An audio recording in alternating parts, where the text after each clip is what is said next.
So hello guys and welcome back to the channel. Today I'm going to show you how to make Life360 say your phone is out of battery.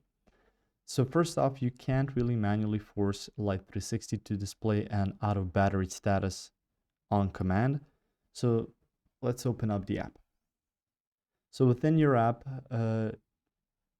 it's going to give you some specific status only when the phone's actually battery level hits 0, and it's going to shut down, or when data or connection variables drop abruptly.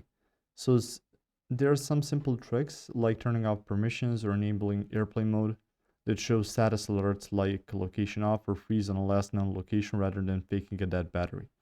So if you want to make it look like that, the real thing that's going to happen when you're out of battery is going to be a real shutdown. So the app flags a dead battery only when the device loses power completely, and the connection is going to be cut. So turning off some cellular data or background permission, it's going to stop updates.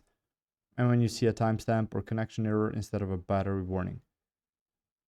So through there, you can get some sort of notification, but that will be already when your phone is dead, so it doesn't have any battery left. So you can just go ahead and see for yourself. Since your connection is going to be lost, you're going to be stranded basically, and your phone is going to shut down. If you found this information helpful or useful, you can like the video. You can also share a video. You can subscribe to our channel and click the notification bell to get notified about new videos on Life360 or some other topics you might find interesting as well. See you guys in the next one. Goodbye.